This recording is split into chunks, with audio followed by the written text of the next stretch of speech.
Welcome to the Energetic Psyche, a weekly podcast hosted by yours truly, Dr. Adrian Campbell, where we talk about real life, challenge assumptions, and explore different ways of being in the world. This week for episode 15, I have Dr. Cacky Mellor discussing coming into relationship with words consciously to create a greater sense of agency. I hope you'll enjoy it. All right, so welcome to the Energetic Psyche, a weekly podcast hosted by yours truly, Dr. Adrian Campbell, where we talk about real life, challenge assumptions, and explore different ways of being in the world. This week, I have Dr. Cacky Mellor discussing coming into relationship with words consciously to create a greater sense of agency. A little bit about Dr. Cacky. She's a visiting assistant professor at Lesley University's Mental Health and Wellbeing Department and has a remote somatic private practice, Somatic Reclamation. She works with individuals in that practice. She has spent the past 15 years studying the power of words on the body, mind, soul, and community. In her undergrad, Dr. Cacky studied art therapy and holistic psychology at Lesley University, after which she received her Master's of Education in Art-Based Activism and Social Entrepreneurship from Lesley's Graduate School of Arts and Social Sciences. She earned her Ph.D. in depth psychology with a somatic emphasis at Pacifica Graduate Institute with me. Dr. Cacky was awarded the Peter A. Levine Research Award in Dissertation Leadership by Somatic Experiencing International in 2022 for her dissertation, Somatic Reclamation, Exploring the Lived Experience of Words. Dr. Cacky has cultivated a diverse somatic toolkit to support clients on their healing journey. She's a master somatic movement therapist and educator, somatic experiencing practitioner, and registered yoga teacher. Additionally, she's an experienced Reiki master practitioner and has done training in energy work, embodied social justice, EFT, NLP, and somatic attachment therapy. She is also a non-denominational reverend. Dr. Cacky draws from her eclectic background to meet the unique needs and goals of each person that she works with. Her current scholarship is centered around the internalization of language, narrative, and trauma on a somatic level and how it affects relationship and social agency. She's an advocate for the importance of arts-based and somatically informed research. Dr. Cacky is deeply passionate about social justice, the arts, intergenerational trauma, and somatics. And she currently lives in the Boston area with her beloved partner and cat. So hello, Dr. Cacky. Thank you so much for joining me tonight. It's so awesome to spend time with you, even if it's, on video and in this space. It's always wonderful. Like, we haven't actually hung out in so many years, but we're going to fix that. So, yeah. We're working on it. We're making plans. That's right. That's right. So why don't we start with you just telling us a little bit about yourself? Yeah. Well, first off, thank you so much for having me on the podcast and getting to join this beautiful community that you're growing. Oh, thank you. I'm so glad to have you here. Yeah. So you said a lot about me already. I did. But you know what? So those are all the fancy words. And I don't know about you, but anytime anyone reads my bio or all the blah, blah, blah, blah, blah, I'm always like, oh gosh, I did that. Oh my goodness. Yes, I did. Oh yeah, that's me too. But this podcast and these types of episodes are really about getting to know the person underneath all the fancy words, right? Because you didn't just wake up and be like, oh yeah, I'm going to get a PhD and this is going to be amazing. There's always a journey that leads us there. And that's why I love when my guests tell their stories, because I think it's important to help other people, all the people, understand that no matter how much hardcore fancy stuff you've done, no matter how many degrees you have, no matter how many certificates, no matter what kind of work you do, you're still a person. You're a human being under all of it that has gone through your own journey and has, faced your own challenges. And we all just kind of walk our own path, Yeah. Thanks for saying that.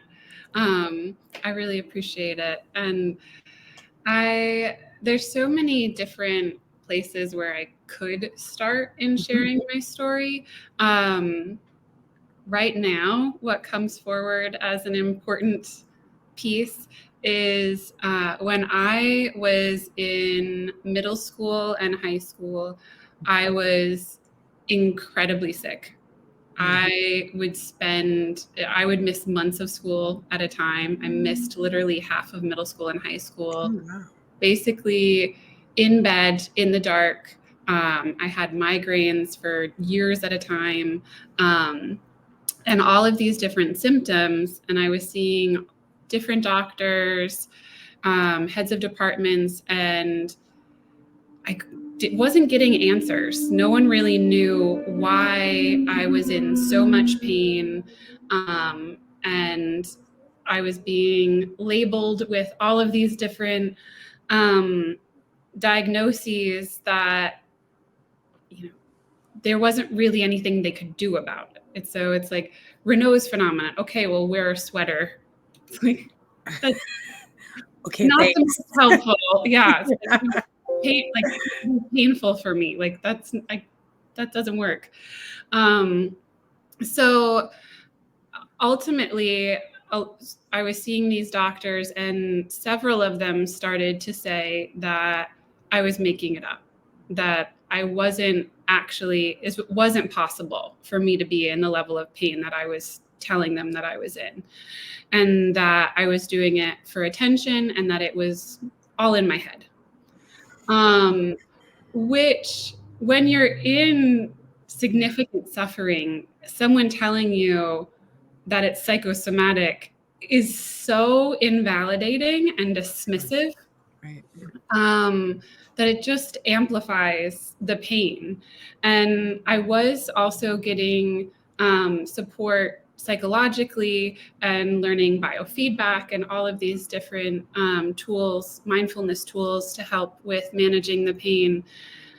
And the pain was still real. Like there was still real physical pain that I was experiencing, that no matter how skilled I got at biofeedback, no matter how much acupuncture and Reiki I was doing, it mostly just took the edge off. It didn't make it better.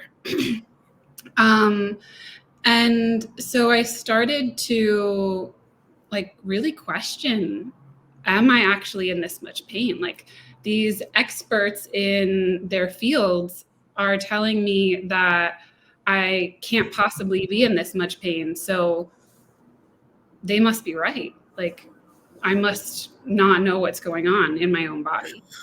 And it was a huge mind trip.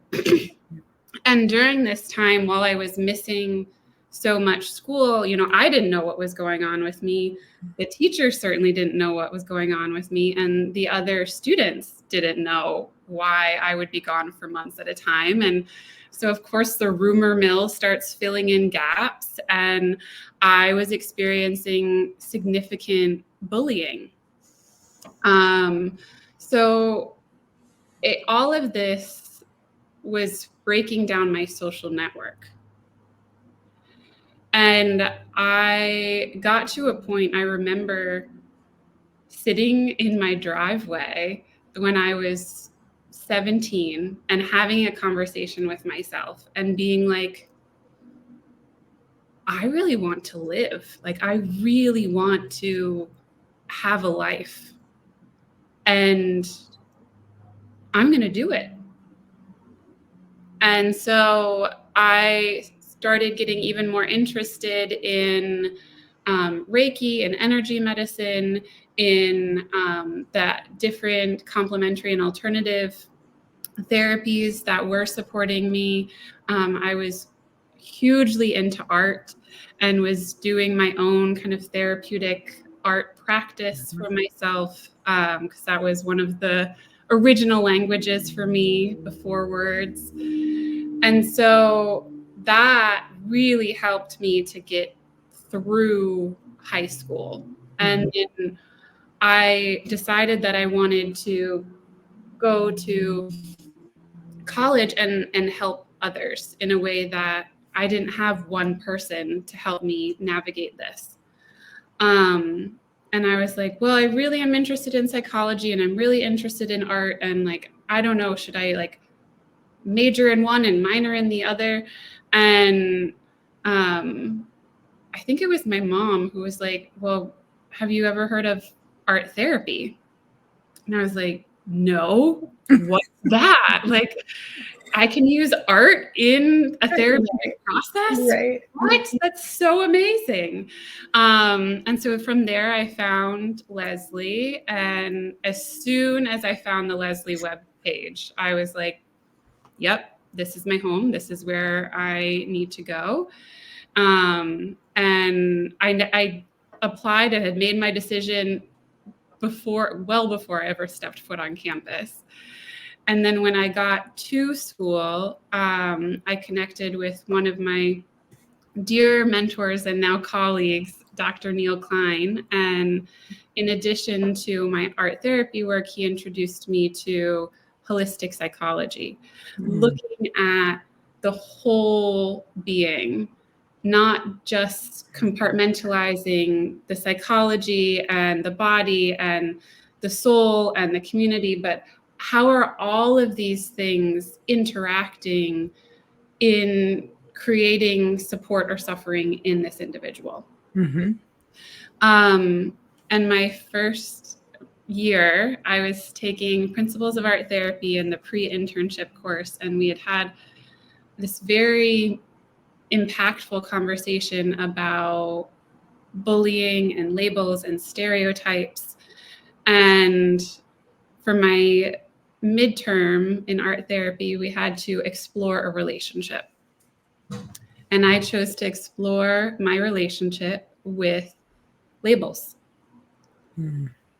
And so I got 500 hello, my name is name tags, the white and blue ones, and black Sharpie.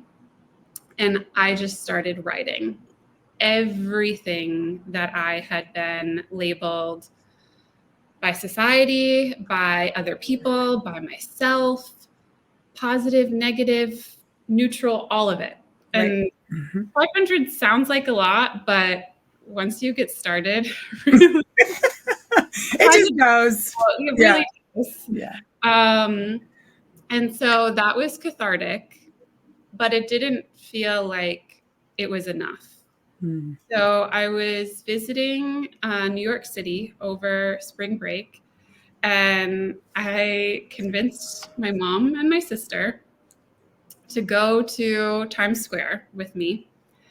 And I took all these 500 labels and I covered my body from my nose to my toes in the name tags. And I could barely walk. And I just kind of like waddled into the middle of Times Square to see how people would react to me really owning these words.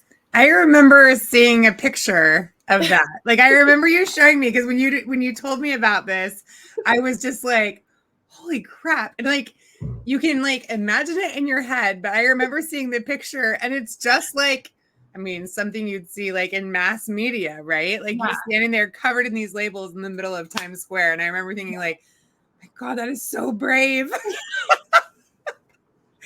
Oh my gosh. And I loved it. It was such an incredible, empowering experience to really get to wear these labels in a way that I was choosing to put out there, and to interact with people where strangers were coming up to me and telling me their life story and how labels had shaped their lives for the better, for the worse. Right. And it was deeply, deeply meaningful for me. And then at the end, as soon as I moved, it ripped. And I just got goosebumps. Right. Yeah. They're those little paper adhesive name tags. And so as soon as I would move, that coat of arms would rip open. And I couldn't put it back on because, these things, they lose their stick. Right. And I also found out that I was very allergic to the glue. Oh my gosh. That's definitely part of the story I did not know. Yeah. So it was such a metaphoric medium. Absolutely. Yeah. Absolutely. Oh my Yeah. goodness. And so my mom and my sister were there and taking photos, documenting the whole thing. And I brought it back to present it for my midterm. And the dean of the undergraduate school at the time was Dr. Sean McNiff, who is one of the leading pioneers of art therapy. Okay. And he was like, "You're onto something here. Like, this is really, really metaphoric. People are responding to you like this. Keep going." And so I ended up doing 18 performances all around the world, from Brisbane, Australia to Hanoi, Vietnam, Paris, London, San Diego, the Ohio State Fair, all over. And every time I would have to rewrite the list, because not only did the physical labels not apply, but the words were changing. My relationship to them was changing. That's what I was going to ask is, did the words change? Yeah. Yeah. Yeah, they really did over the years. And I wanted to be able to bring this liberating experience to others and do it in a way where not everyone wants to go stand in the middle of a city in labels. So I got creative and thought about other ways of doing it. And that's where I came up with the label project Portraits. Gotcha. Which is the exercise that you got to participate in when I presented at USABP. Yeah. So, okay. So before we tell that story, so I just want to like highlight the fact that like what you did is like living research, right? So it's one of those things where like as research, even though it was like an established project that you presented, but over time, as you continued to present it, through the presentation, the research changed and shifted, and you allowed that to happen. And I really like that kind of work because I think it shows a more accurate portrayal of life, right? Whereas when we allow ourselves to shift and change through a process versus, well, this is what I first came up with and I'm just going to carry through all the way, you know? Yeah. And instead, like allowing ourselves to really be present and live through our processes, I think is really important. So I love that part of it. I didn't know that before. I love that, like, whenever I have like friends on this podcast, I know you guys, but then I always like learn so much more. So it's so much fun. But yes, so the experience at USABP, which is the United States Association of Body Psychotherapy. Cacky is talking about a conference that was put on at Pacifica Graduate Institute where we went to school together. And we both presented at that conference. And this was my first introduction really with her work. So her and I had sat together on many a weekend at Pacifica and talked for hours and hours about all the things, because when you're in that umbrella of Pacifica, you're in the sphere of depth, right? Like you're swimming in it. But this was the first time I experienced it. And I've shared this story with so many people because it was so simple and so impactful. And those are the ones that I'm always like just completely blown away about. So I'll let you explain how it goes, and then I'll share like how I felt about it, like what it was from my perspective. Yeah. Oh yeah, I'm so excited. Yes.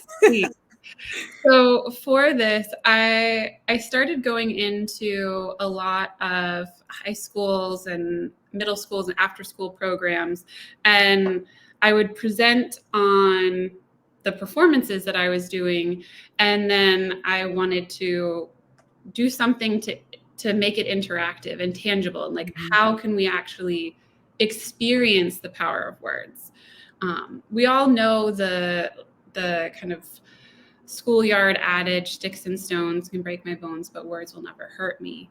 And yet we physically in our beings know the experience of when words hurt, like physically hurt. And so I created an opportunity where I printed out big full like printer paper page, hello, my name is name tags. And I'd give everyone 2 of them and something to write on or to write with. And I would walk them through a process of tuning into themselves, tuning into their body, their present moment. And then I would ask them to identify a word that they are most proud of. And I'd give them time to write that out on the paper and then set that aside. And then write a word that has negatively impacted their lived experience. Right. And then to set that aside and take a moment to come back to the word that they're proud of and to hold that word in front of them, facing them, and really feel into what is it like inside? What are the sensations? What are the emotions? What are the memories that come up when you're looking at this word that you are so proud of? And then turning that to face out. So you are holding up and identifying with this word to the group and seeing what that is like, and also getting a chance to look around and see what other words other people are sharing. What is the person next to you proud of? Feel into that, and then switching gears. And I invite folks to bring up the word that has negatively impacted them. And again, hold it facing them. And again, feel into the sensations, the emotions, the memories that come up with that. And then inviting them to flip that facing out. So again, they're identifying as that word, hello, my name is, right, or that has hurt them, and looking around the room and seeing what that feels like. And the air feels different. Mm-hmm. Oh, it feels so different in your body. Like you can't possibly not experience the air differently. Yeah. Yeah. It's such a tangible shift. Mm-hmm. And so then I'll walk people back through coming back to the word that they're most proud of, feeling back into that, so I don't leave them on. And then they get to take these 2 name tags, these 2 labels home with them and decide what to do with them. Do they want to crumple them up, burn them, throw them away, do some kind of ritual with them, put them somewhere where they can come back and experience them again another time? And it's fascinating how people experience that and what's come through in those workshops. Yeah. So, and I have to say is, even as like you were just basically walking us through it, right? I would bet the people listening are also like thinking about their words, and like, because it's so present. Like it's one of those things that it's always there and we know it, but we just don't talk about it enough. Right. Yeah. And so I remember during this experience, what's funny is that as you were talking about it, I didn't remember the proud word. Wow. Yeah. I only remember the negative, which is no like huge shocker or surprise because we have the negative bias, right? Mm-hmm. And the negative is probably the most emotionally and somatically impactful for me, which is why I remembered that. But yeah, and I don't remember what my proud word was. Of course, I remember the negative one. But when I wrote my word out, like it was really powerful to see everyone else's words. That much I remember, because and it was so vulnerable. Holy crap, is it vulnerable? And you would think like it's not that big of a deal because they're just words, but oh my gosh, this is so vulnerable. And I remember looking at everyone else's words, and there were a few that were similar, right? That people shared or whatever. But then there were some that you were very like, surprised by, like, that's a word, that you're proud of, or that's a word that has like, Hurt you? Yeah. hurt you. And I remember mine was one of those words where everyone was like, what? Yeah. Because my negative word was potential. And everyone was like, what? And I was like, yeah, I was a gifted kid, like since I was super little. So like what was expected of me was insane, like insane. And I remember over and over and over and over throughout my life, there's probably still fucking people saying it. She has so much potential. Oh my God, to have to live up to that constantly. Yeah. And so then even after the exercise, I remember having conversations with people afterwards, and one of them told me that she uses that word with her son a lot. And so it shifted the way that she considered use of that word with him. Because she's like, I always thought of it as like such a great thing. Like, you have so much potential, And I remember telling her, I'm like, yeah, but like, if it's always potential, you're never there. Right. Right. And she was just like, yeah, like, I just never thought about it like that.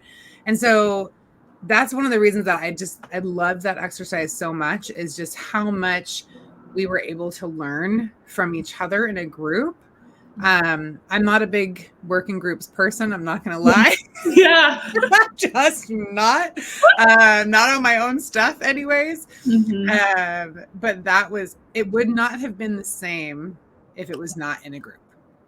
Yeah. And I still to this day appreciate having that experience with you and being able to have that learning moment. It was really impactful. Yeah, thank you so much for being willing to share it here now and reflect on what your experience of that now being quite a few years ago. Well, and the word's different now, because I like, as you were doing it, I was thinking, I'm like, because I've held to this story, right? I've held this story in these words for so many years.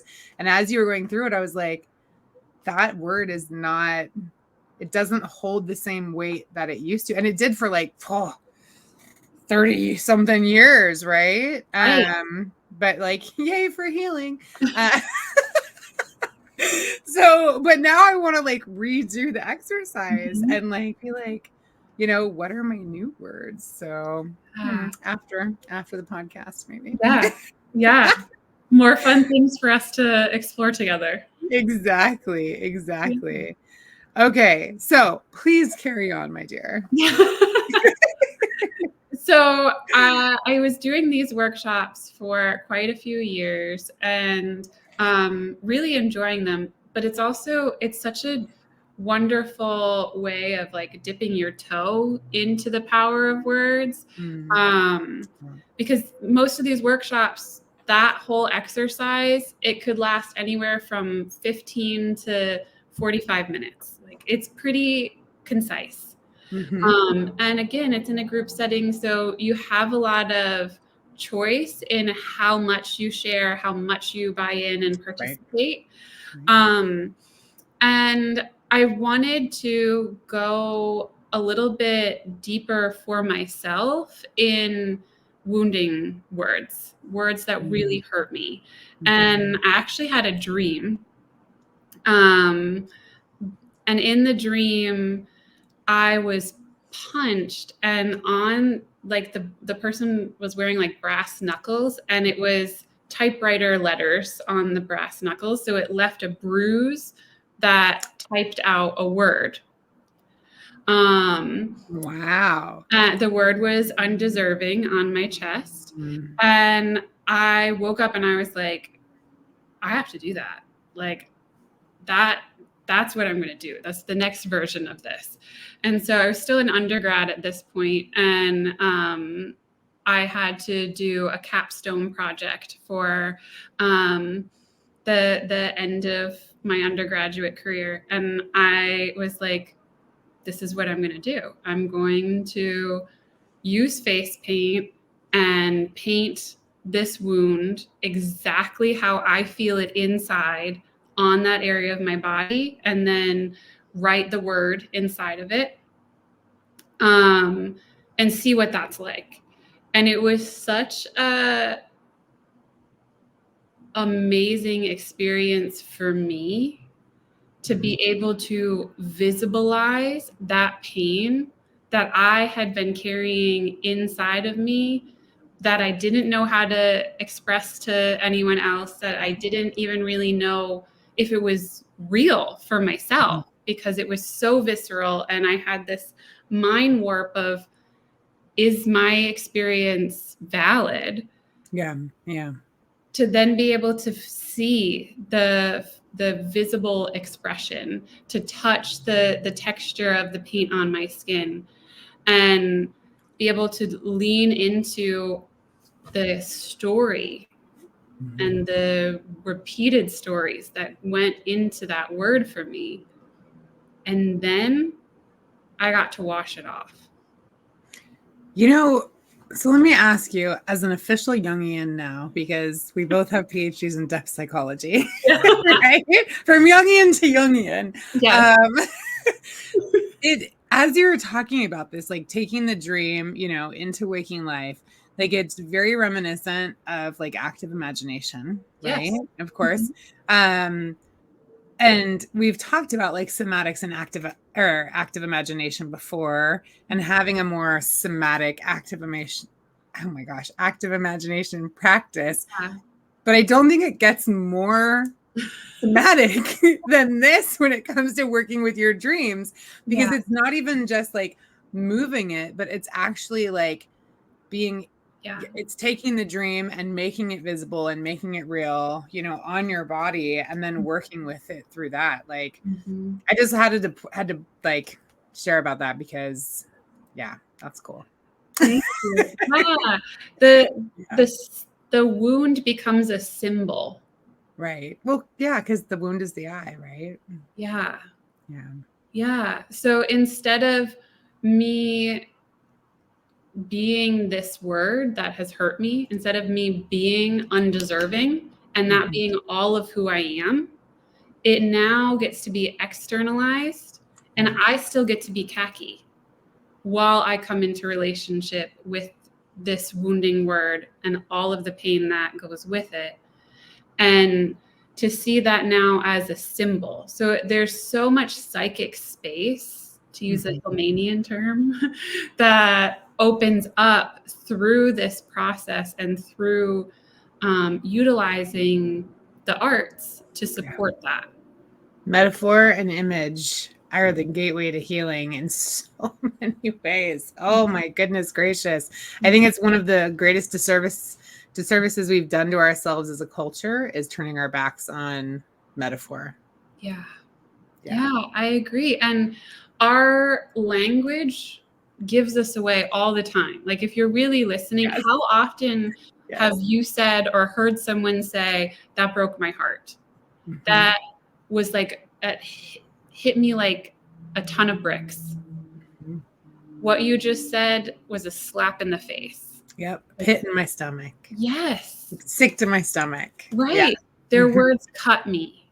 Right. Like, we use these metaphors, and they're not just lip service. Like, this is how our psyches are experiencing the world. And if we slow down and really get curious, well, what is it like to really have that pit in my stomach right now? How do I want to come into relationship with that? And that is what this process opens up, is that possibility. And so I did work through this word wounding image creation with folks for my capstone project, for my first master's, and continuing to refine the process, refine the questions that I was asking, better understanding the theory, because I didn't have a Jungian perspective with this. I didn't know what somatic experiencing was, all of Peter Levine's work. And so when I started to hear that theory, and I'm like, my intuition, I was doing this already.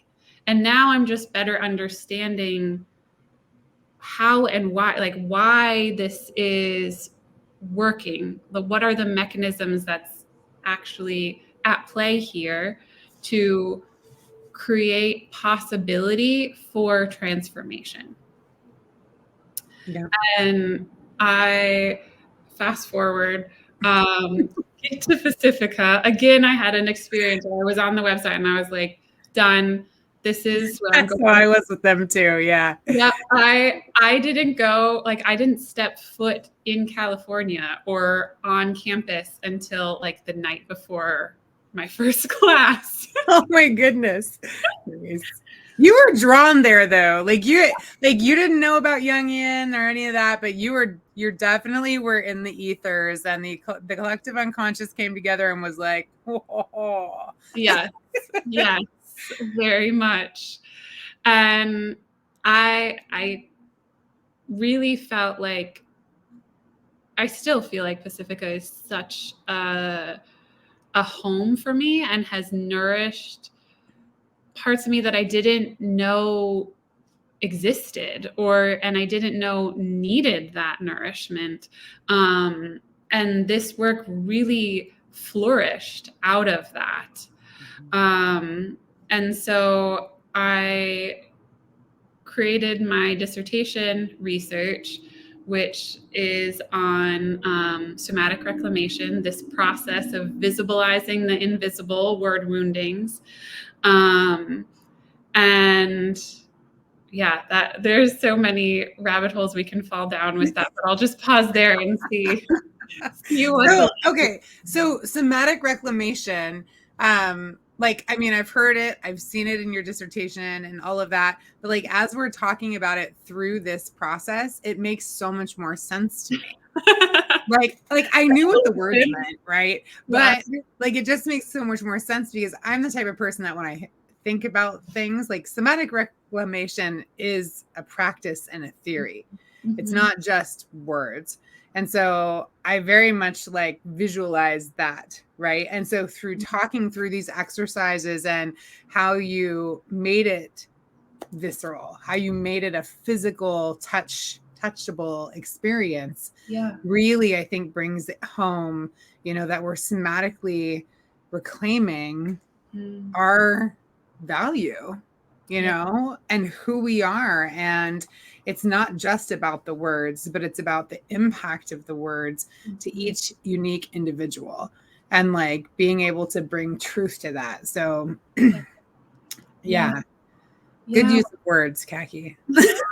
Like well done is what I'm going to say on that. I love when people use words good. Yes, thank you. Yeah, because words, what I've really come to understand is that words can be cage or key. Mm-hmm. They can liberate us or they can confine and oppress us. Yeah. And so much of that is happening unconsciously. Mm-hmm. That we're not even aware of how this lifetime of interactions with language is physically shaping our being, our mind, our spirituality, the way that we're moving through the world, our social agency, our relationships. And, going back to when I was sick in high school and having that experience of my own agency, my own lived experience of being in my body, being questioned, and that sense of power being taken away from me. This has been such a journey for myself in reclaiming. I know I am the expert in my lived experience. Right. And I fundamentally know that every other person that I interact with is the expert in their lived experience. And I will say this to my students. I will say this to my private clients. I'm an expert in a lot of things. Like we went over the alphabet soup at the beginning of my, right. It's ridiculous. But I am not an expert in Adrian. Adrian is an expert in Adrian. And so this process is also intentionally so collaborative. Mm-hmm. Because I want to know what your experience is. And we have this visual image that we're co-creating to really get so clear of, am I understanding you correctly?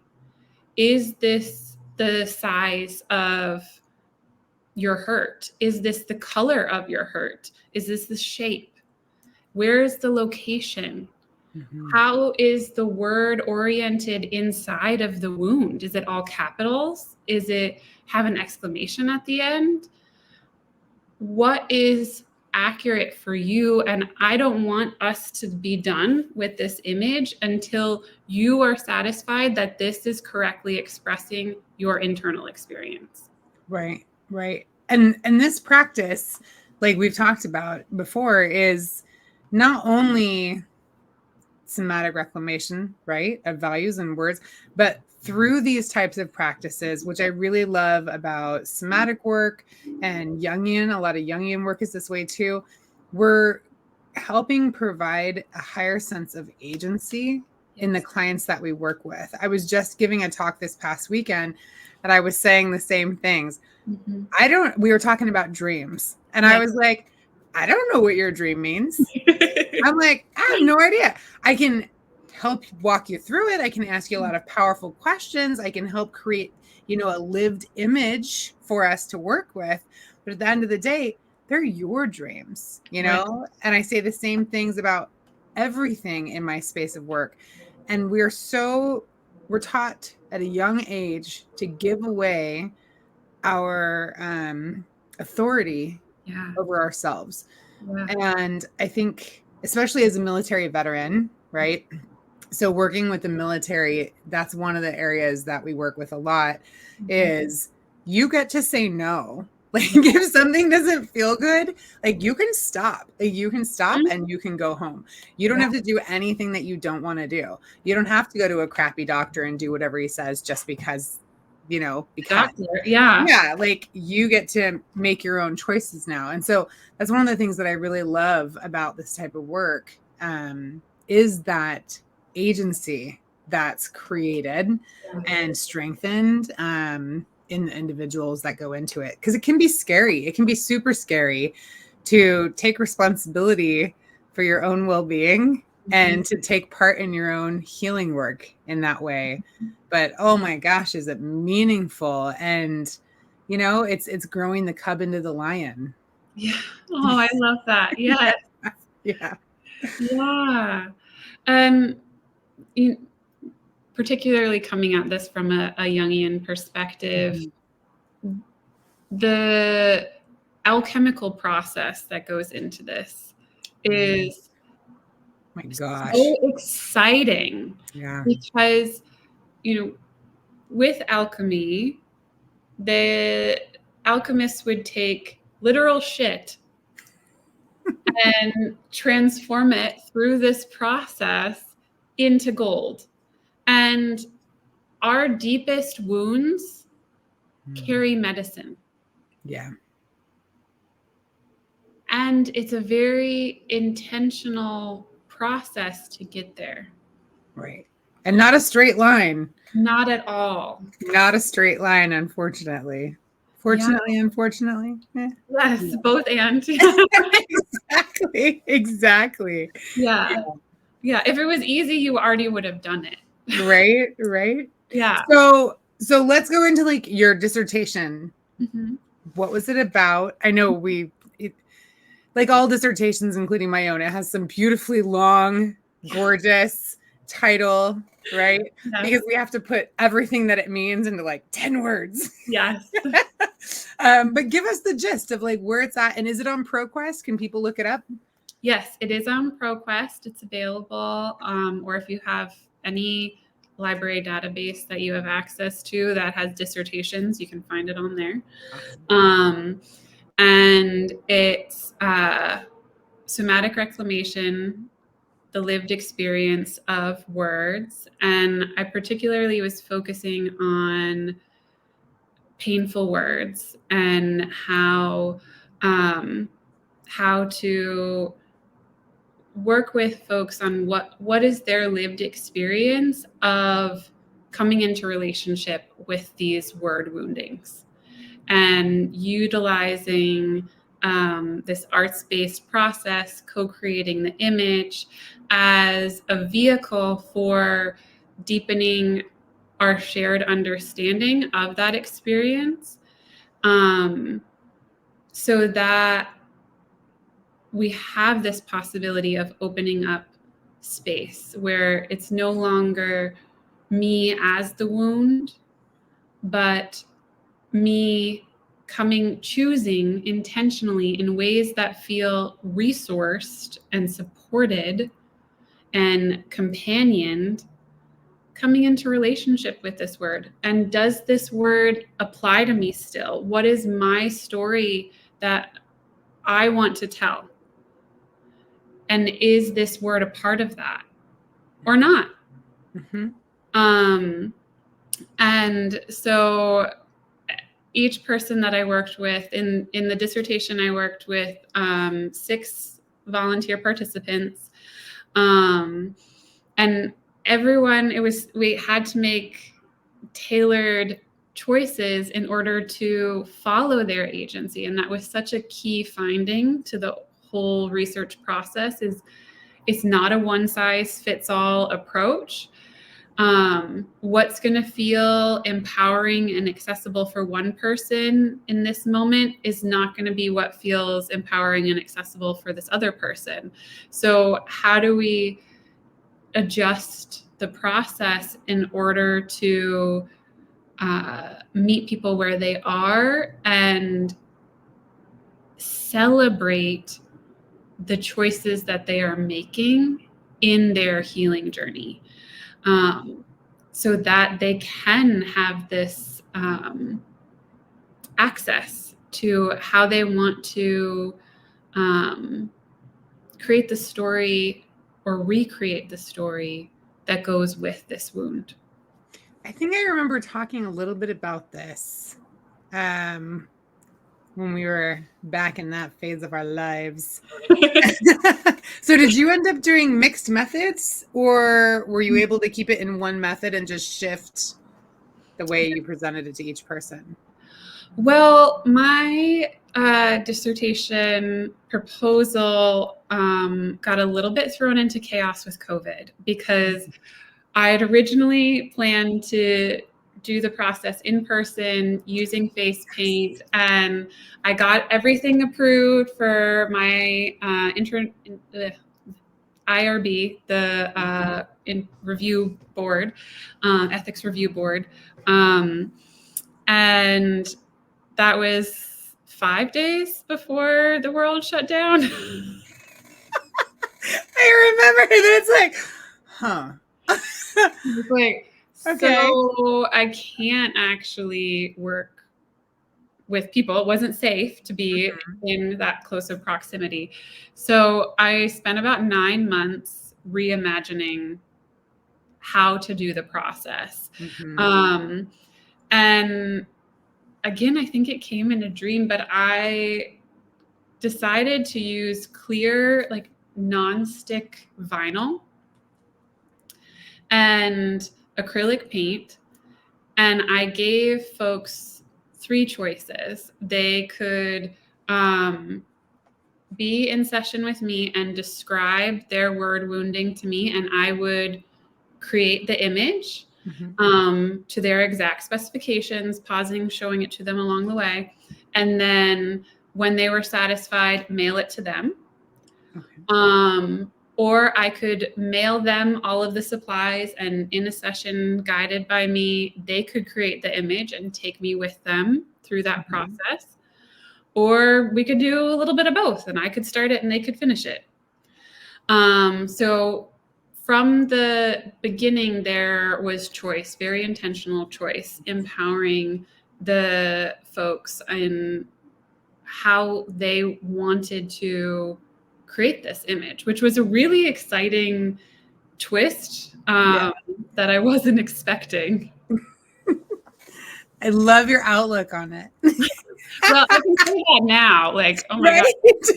Now you're like, it was so exciting. Then it was, maybe a little different. And then you just grow into it. You grow into the excitement of it. Yeah. Awesome. So we only have about 10 minutes left because this always happens, right? We always get towards the end because there's so much good stuff. So what I really want to talk about is how all of this has now informed the work you're doing with clients. And you teach too. So, I mean, all your work. Yeah. Well, it's really informed how important word choice is.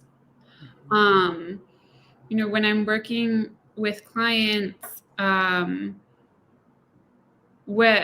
this is a very fundamental part of somatic experiencing, but I'm paying really close attention with my whole being to what they're saying and how they're saying it.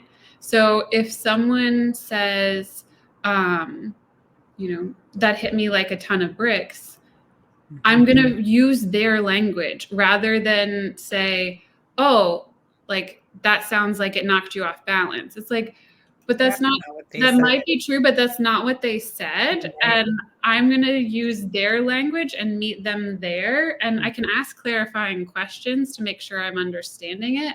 But I need to honor their word choice. And they might not even have realized that they said it until I reflect it back to them. Right. So that's really, really key. And that doesn't stop in my professional work. That's just a part of how I move through the world now, is really paying such close attention to words and getting really curious. A word might mean something to me, how I'm defining it, and that might be very different than how this other person is using that word or defining it. They might not even realize that word has a lot of weight for me. So can I slow down and invite them to have a conversation so that we can come to a place of understanding and shared language? And that's really important, especially with teaching. Well, and that's part of agency as well, right? So you have the self-agency to say, hey, can we slow down for a second and just take a minute to make sure that we're both and have the same understanding around this word. Yeah. That I care so much about wanting to really be here with you and understand that we need to slow down. Right. Yeah, because we rush through this stuff so quickly, all of it, all the time, everything, every day. And there's so much misunderstanding that occurs because people make assumptions about each other.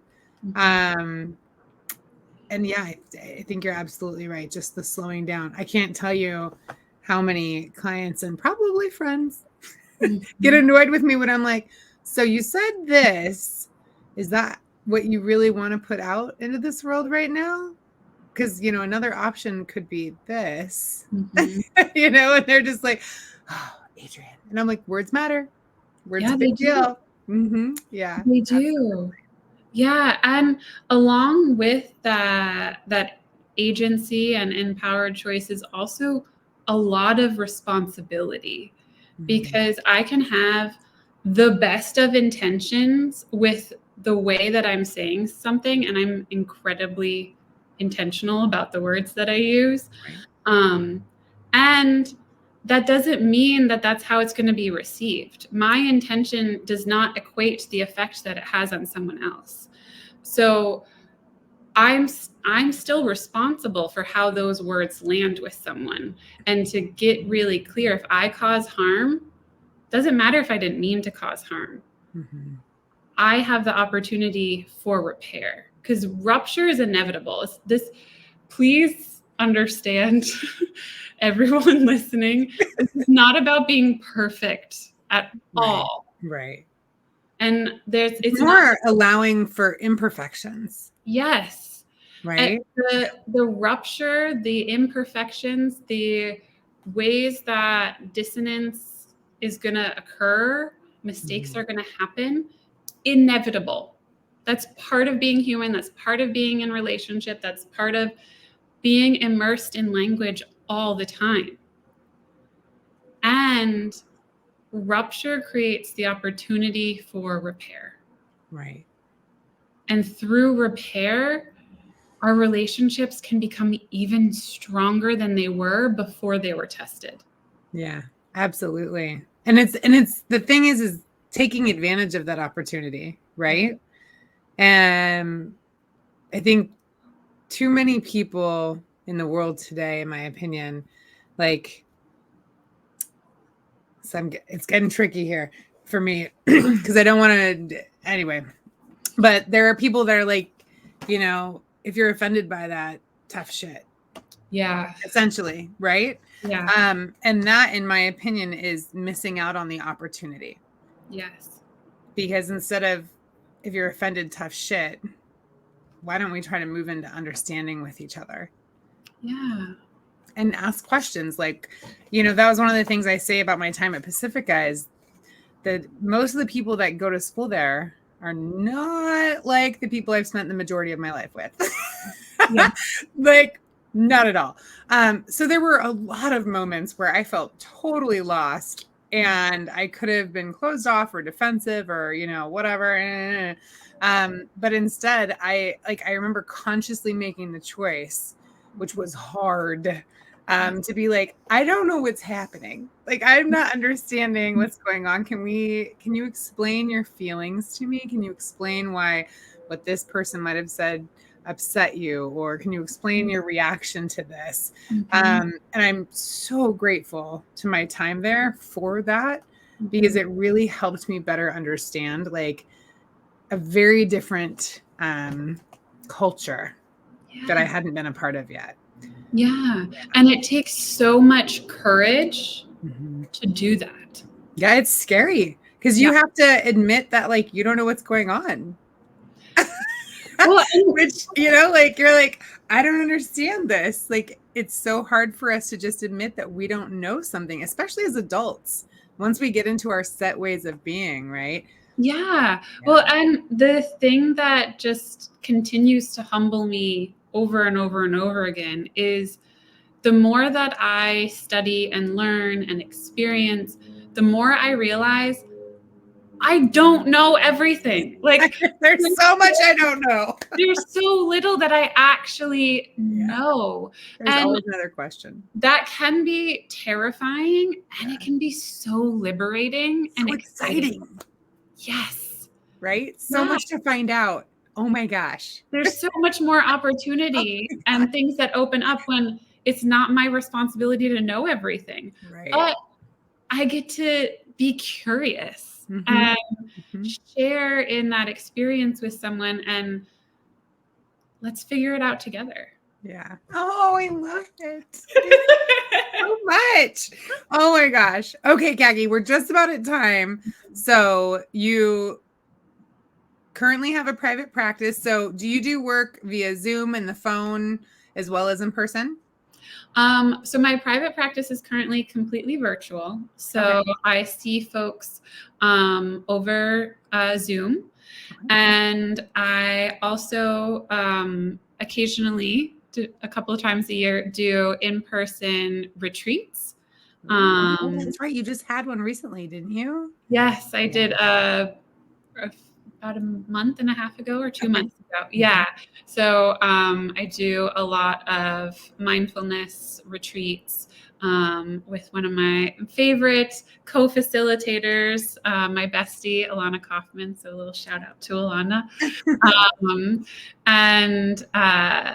It's so much fun to get to work with folks and be in community, because that's really such a key part of this work, is that it is highly relational, and we get to explore and deepen into it as a part of a community, that you're not alone in doing it. Okay. So if somebody wanted to work with you, they could contact you through your website, somaticreclamation.com. Yes. Right? Yes. Cool. Awesome. And I'll put the links under the video as well for anyone that's listening and is like, how do you spell reclamation? The link will be there, so don't worry about it. And then one thing I always ask everybody at the end, Cacky, is if there's one thing that you just wanted to make sure to share with everybody that you wanted them to know, what would it be?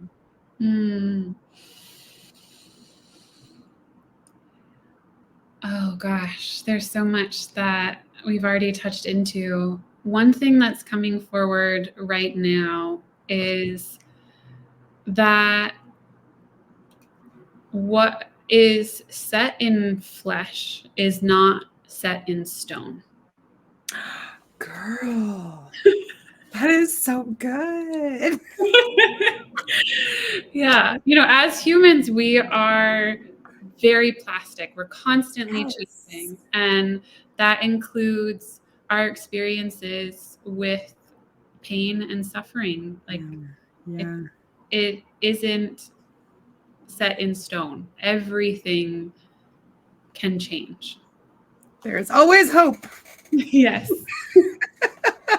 Awesome. Oh my gosh. Well, Cacky, thank you so much for being with us tonight. Like, this was great. And it's been so nice to connect with you and learn so much more about your work.